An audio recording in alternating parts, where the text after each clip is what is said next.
이제 오늘이 부활주일이 지나고 거의 한 달째 되는 네 번째 주일입니다. 부활의 기쁨과 또 부활의 은혜와 그 부활의 감격이 한 달이라는 시간이 지나면 이제 소멸될 때도 됐습니다. 즉 원상태대로 돌아간다는 얘기입니다. 잠시 잠깐 은혜를 입어 예수 부활을 찬송하고 기뻐했지만 결국 본래 원래대로 되돌아갈 때가 이때쯤이다 생각이 됩니다. 그래서 부활 후 한 달쯤 지나면 모두가 한 번쯤은 삐끗 하실 때가 되었습니다. 신앙생활 하면서 우리는 넘어지는 것이 한두 번이 아닙니다. 잘 믿는다고 하는 사람들이 넘어지고 은혜 받았다고 하는 사람들이 넘어집니다. 차라리 믿음 없거나 나태하거나 게으른 사람은 차라리 넘어지진 않습니다. 그러나 오히려 열심히 한다는 사람들이 잘 넘어집니다. 그 넘어지는 이유를 오늘 말씀을 통해서 함께 은혜를 나누고자 합니다. 우리가 아는 바대로 지팡이와 그리고 의료용 워커는 노약자들의 걸음걸이를 돕는 보조기구입니다. 바퀴 3개짜리 워커도 있고 또 바퀴가 4개짜리 워커도 있습니다. 이것은 병약자나 노약자들의 걸음걸이를 도와주는 보조기구입니다. 이것을 사용하면서 우리가 해야 할 일은 내가 내 허리와 다리의 근육을 강화시켜서 내가 스스로 걸어야 됩니다. 그래서 지팡이도 내던지고 그리고 워커도 내버려야 됩니다. 그것을 통해서 내가 단련되고 내가 건강해지고 내가 근력에 힘이 생겨야 합니다. 그걸 목적으로 지팡이와 의료용 워커를 만들었습니다. 그런데 의료용 워커를 한번 써보신 분은 너무너무 편하고 좋습니다. 너무너무 편하고 좋습니다. 그래서 그 워커를 너무 좋아하다 보면 결국 못 걷습니다. 의료 보조 기구를 의지하고 허리와 다리 근육을 강화시키지 못하면 못 걷게 됩니다.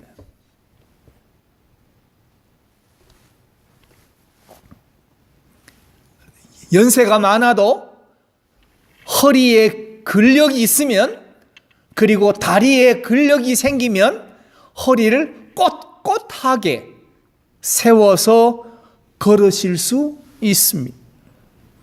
우리가 신앙생활에서 은혜 받고 물질 축복 받으면 꼭 결심하거나 서원합니다.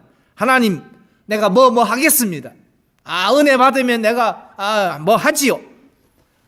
결심하고 헌신하면서 하나님 앞에 약속을 합니다.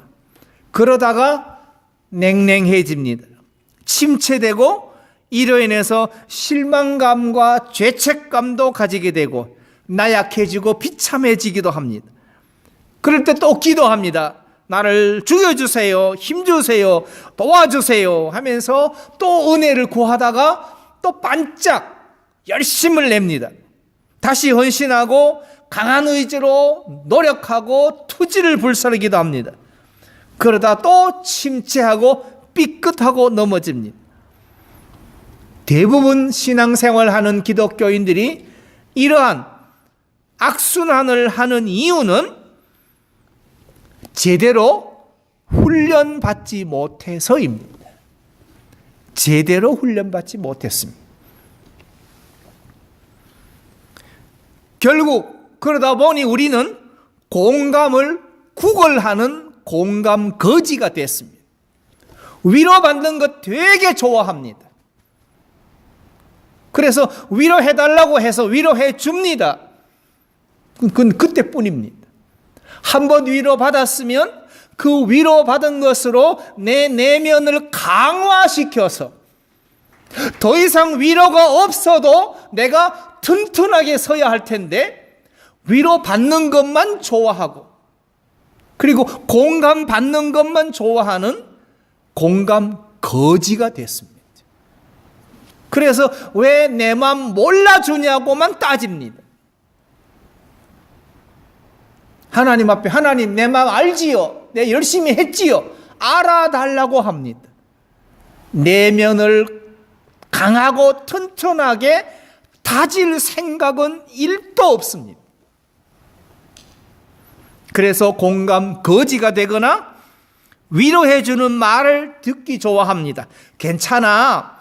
너 더 잘할 수 있을 거야. 이런 말을 듣기를 좋아하다 보면 결국 자기 성찰이 없어서 무엇이 문제인지를 도무지 깨닫지 못합니다. 장사가 안 되면 안 되는 이유를 찾으셔야 합니다. 건강이 나빠졌으면 건강이 나빠진 이유를 찾으셔야 합니다. 기도가 안 되면 기도가 안 되는 이유를 찾으셔야 합니다. 응답이 없으면 응답이 없는 이유를 찾으셔야 합니다. 기쁨이 없으면 기쁨이 사라진 이유를 찾으셔야 하고 열정이 사라졌으면 열정이 식어버린 이유를 찾으셔야 합니다. 그런데 위로만 해달라고 합니다. 그러다 결국 한국 사람들이 공감 거지가 되고 말았습니다. 그래서 요즘 젊은이들이 SNS에 사진을 올려놓고 좋아요 그 표시가 안 오르면 안절부절하는 것과 똑같습니다. 공감 거지들 뿐입니다. 교회 와서 목사에게 성도들에게 위로받는 것을 되게 좋아합니다. 그런데 그게 반복되면 공감 거지라는 것을 아십니까? 어쩌다 내가 공감이나 구걸하고 다니는 이 거지가 되었는가를 한 번쯤 생각하셔야 합니다. 그렇다면 넘어지지 않으려면 첫째로 내가 하려고 하지 마십시다. 그리고 그분 안에 거하려 하시고 그리고 주님이 하시도록 하시게 해야 됩니다. 승리의 삶을 사는 비결은 행위를 바꾸는 데 있지 않습니다. 예수 안 믿던 사람이 예수 믿는 행위의 변화에 있지 않습니다. 기도 안 하는 사람이 기도하는 행위의 변화에 있지 않습니다. 그것은 은혜 생활은 맞습니다. 그러나 그것이 승리를 보장해 주진 않습니다. 행동을 선하게 바꾼다고 해서 삶에서 승리하는 것은 아닙니다. 승리의 열쇠는 그리스도의 생명을 받아서 그 생명이 내 안에서 일하시도록 나를 드리는 데 있습니다. 예수님을 위해서 무언가를 하려고 애쓰는 삶이 아니라 매 순간 그리스도가 우리를 통해서 나타낼 수 있도록 허락하는 삶이 되어야 합니다. 그러므로 봉사보다 더 중요시해야 하는 것은 주님에게 집중하는 겁니다. 주님에게 집중하지 못하면 실패합니다.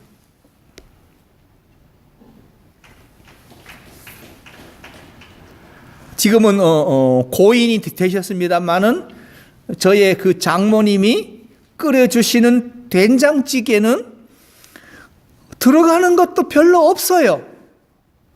그런데 맛있어요. 그런데 제 집에서 끓여주는 거는 오만 가지 좋은 재를 다 넣었어요. 근데 맛이 별로예요.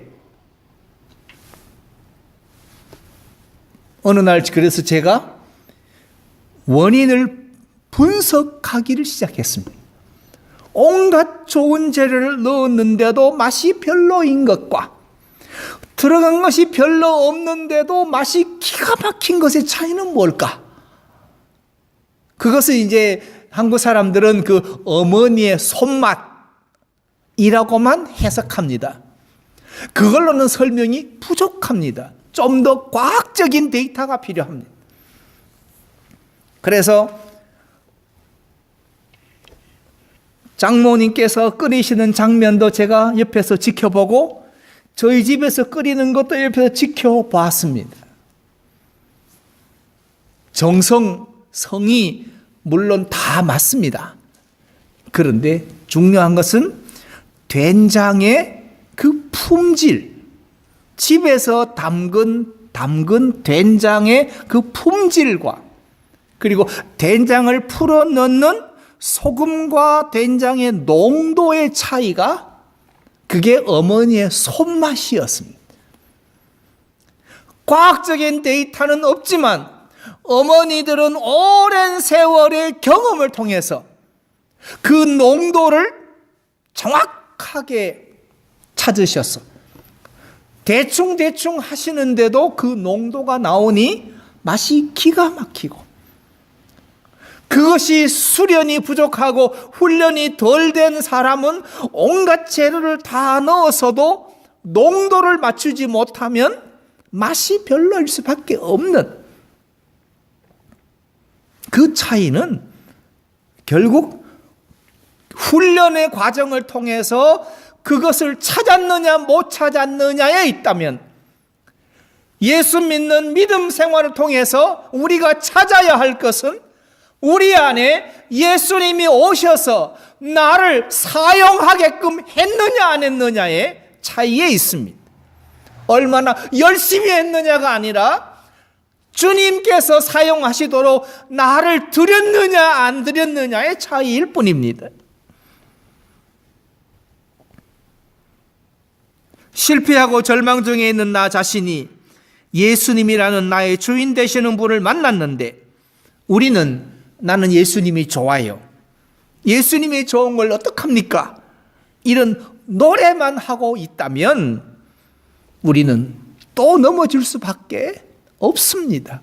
넘어지는 근본적인 원인을 찾지 못했습니다.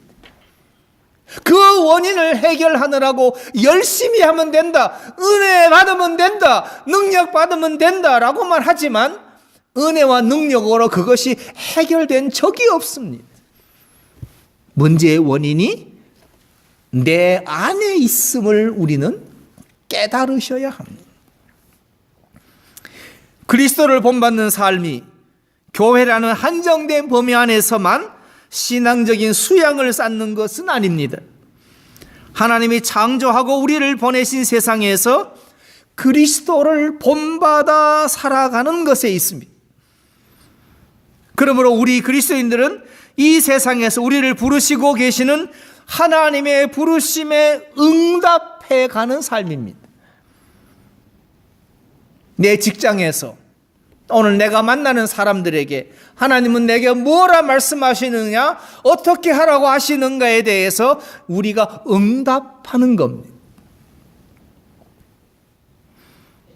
이 세상에서 그리스도를 본받아 살아가는 삶은 주님 안에 거하며 주님이 일하실 때에 내게 부어주신 생명을 존중히 여기게 되고, 그리고 고난 가운데 있는 이웃을 돌볼 뿐만 아니라 나 자신이 넘어지지 않는 강하고 견고한 주님의 군사로 우리가 설 수 있습니다. 그러므로 내가 하려고 하지 마십시오. 주님 안에 거하려고 하십시오.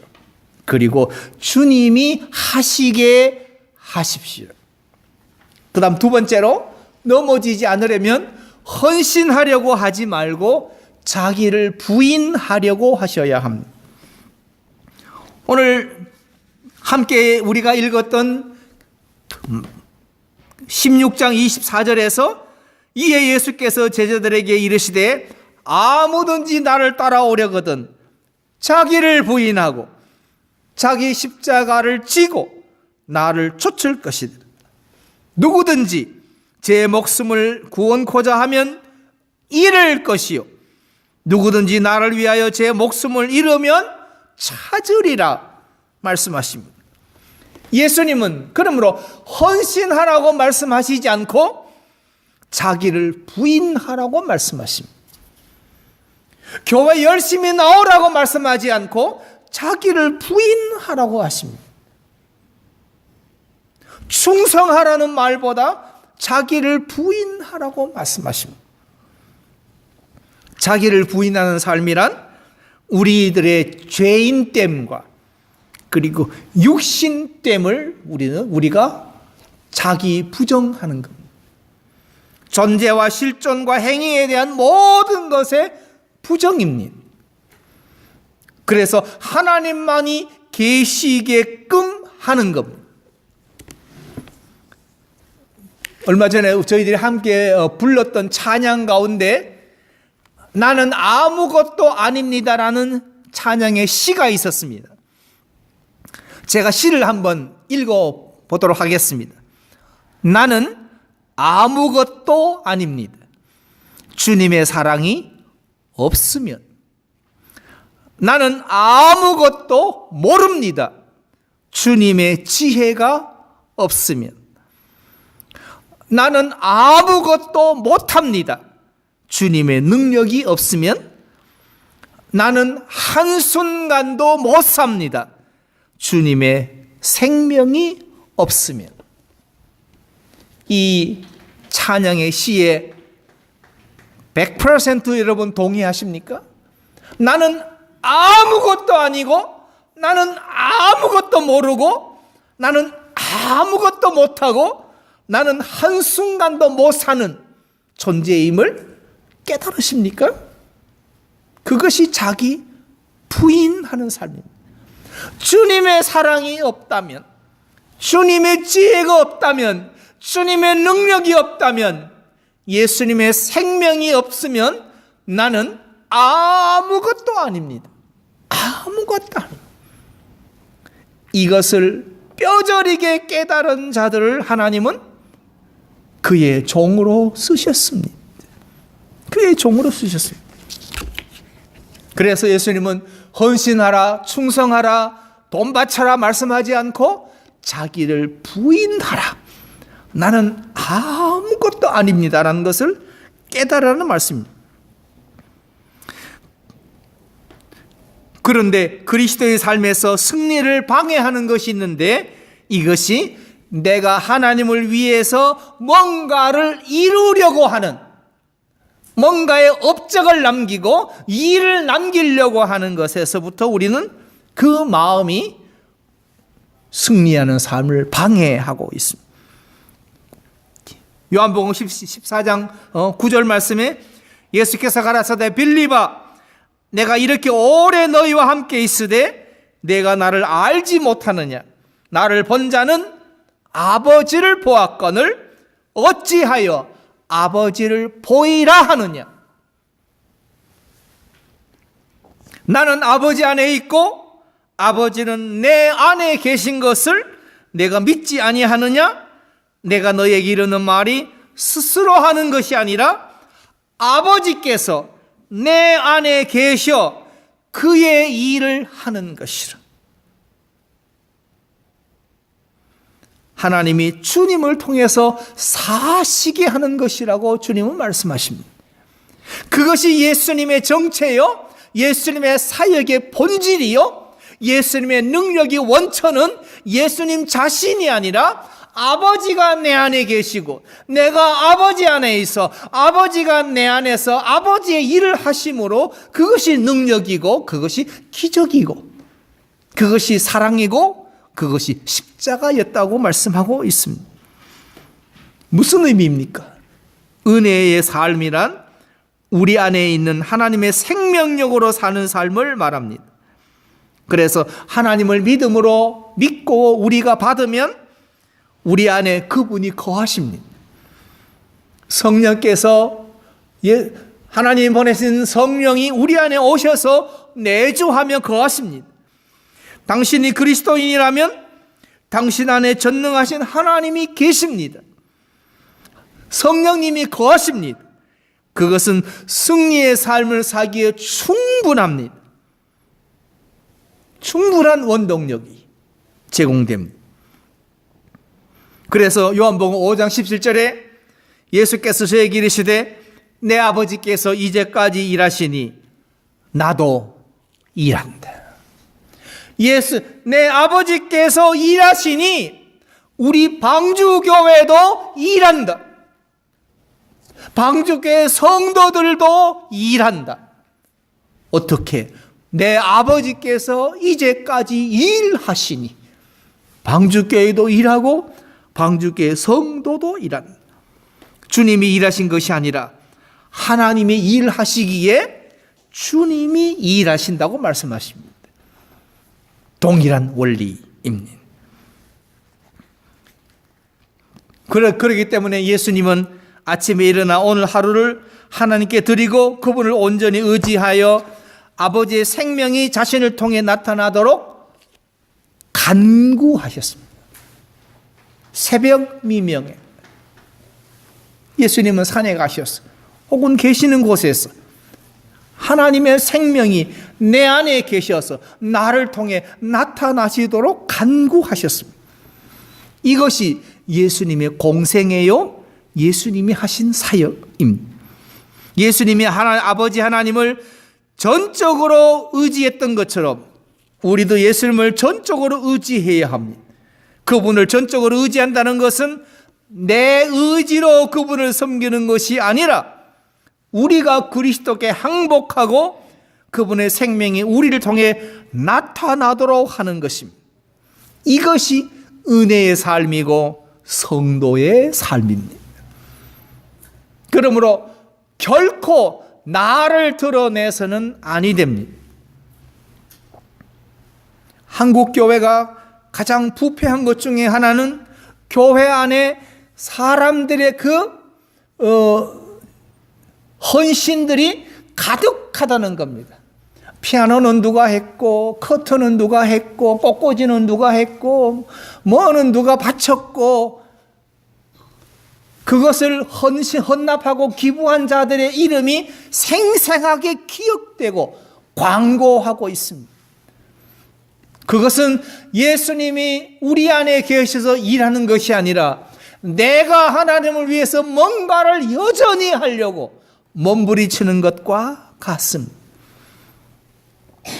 심지어 어떤 교회는 1년 52주치 시간표를 정해놓고 꽃꽂이 할 사람 이름을 쫙 적어놓고 그걸 광고하고 있습니다. 누가 했다고.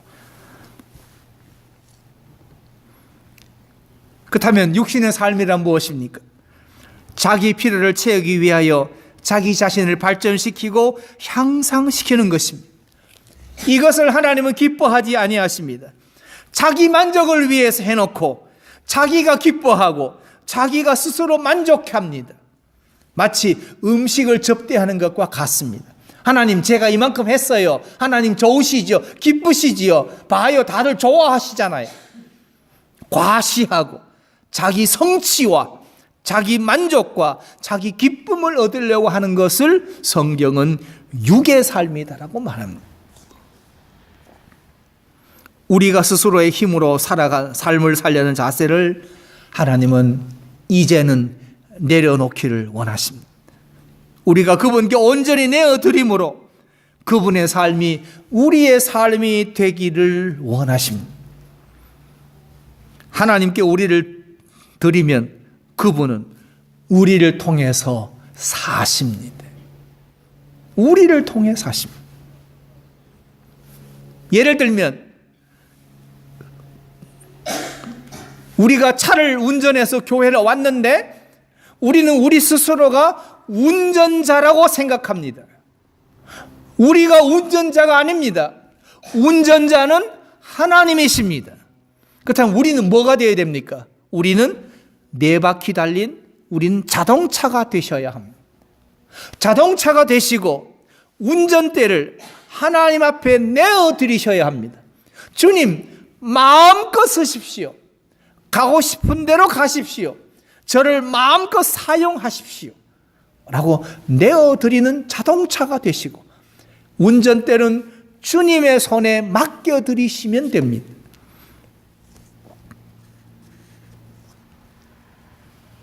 우리가 스스로 노력하고 아무리 진지하게 노력한다고 할지라도 우리가 애쓰는 것은 정답이 될 수 없습니다. 우리 스스로의 능력으로 하나님 앞에 영광 돌리려고 한다면 결코 성공할 수도 없습니다. 우리가 성공적인 삶을 살 수 있는 비결은 하나님을 신뢰하고 전적으로 의지하는 것입니다. 우리가 보통 죄와 싸운다, 선하게 살려고 한다, 착하게 살려고 한다라고 합니다.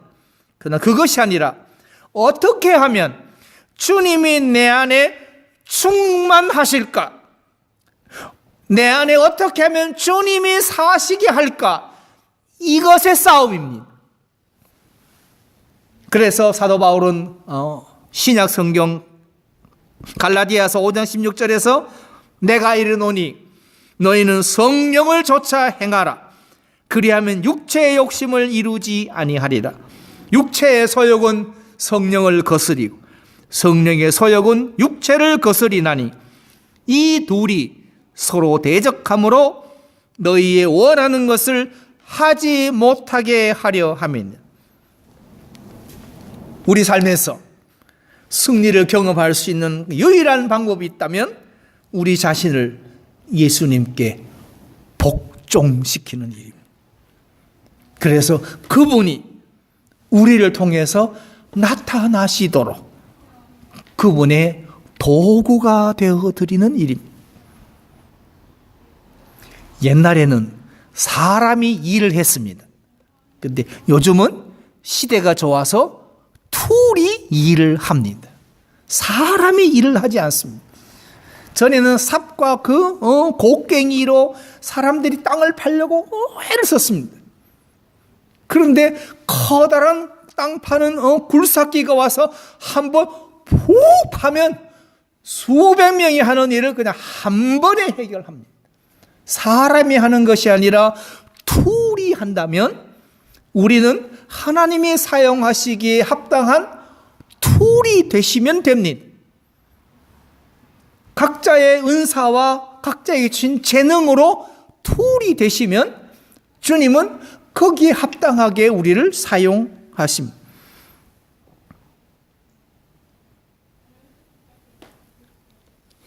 우리의 삶에서 주님이 어떻게 나타나게 하실까? 주님이 어떻게 일하게 하실까를 우리는 생각하시고 그렇게 내어드리셔야 합니다.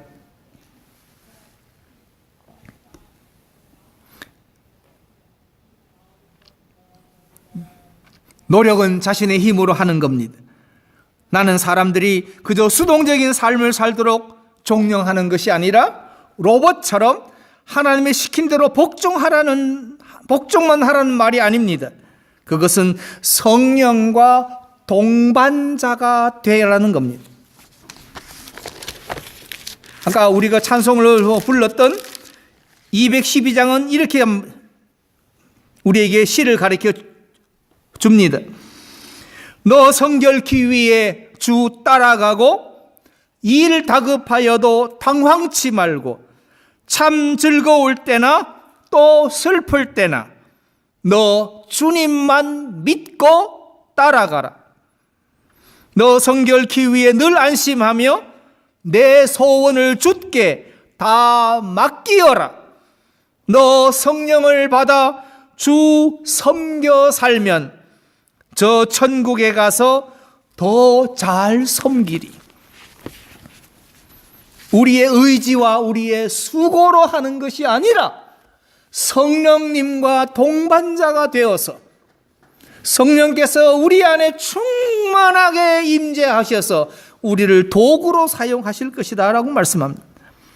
그런데 만약에 우리가 은혜 받았다고 하면서 주님과의 관계를 떠나게 되면 율법적이 되고 자기 공로와 업적을 말하게 되고 알려지지 않으면 낙심하고 실망하게 되고 상처받고 알려지면 교만하고 우쭐해지고 자기 자랑은 급급합니다.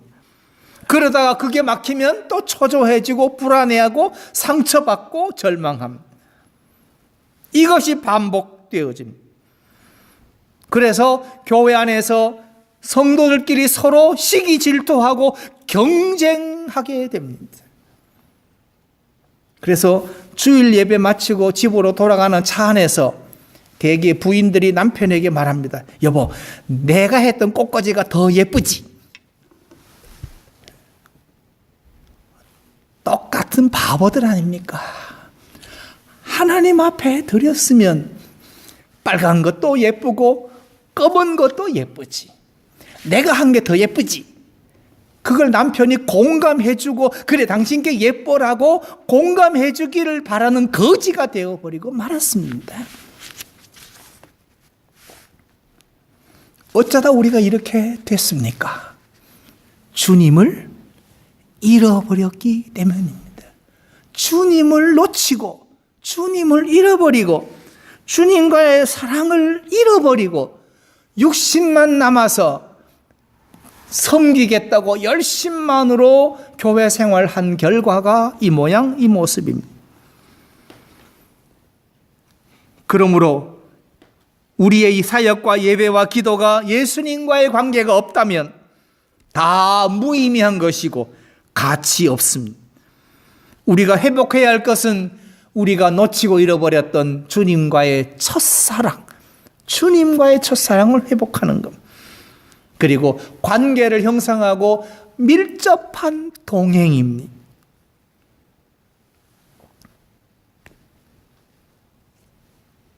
그러므로 넘어지지 않으려면 예수님 안에 거하면서 주님이 나를 사용하셔서 일하시도록 우리 자신을 내어드리는 성도, 자기를 부인하고 자기 십자가를 지고 예수님을 따르는 방주교의 성도가 되시면 우리는 넘어지지 않고 내면으로 더 강하고 담대해져서 하나님께서 우리를 통하여 하나님의 역사를, 하나님이 주인 되시는 교회를 세우도록 사용하실 것입니다.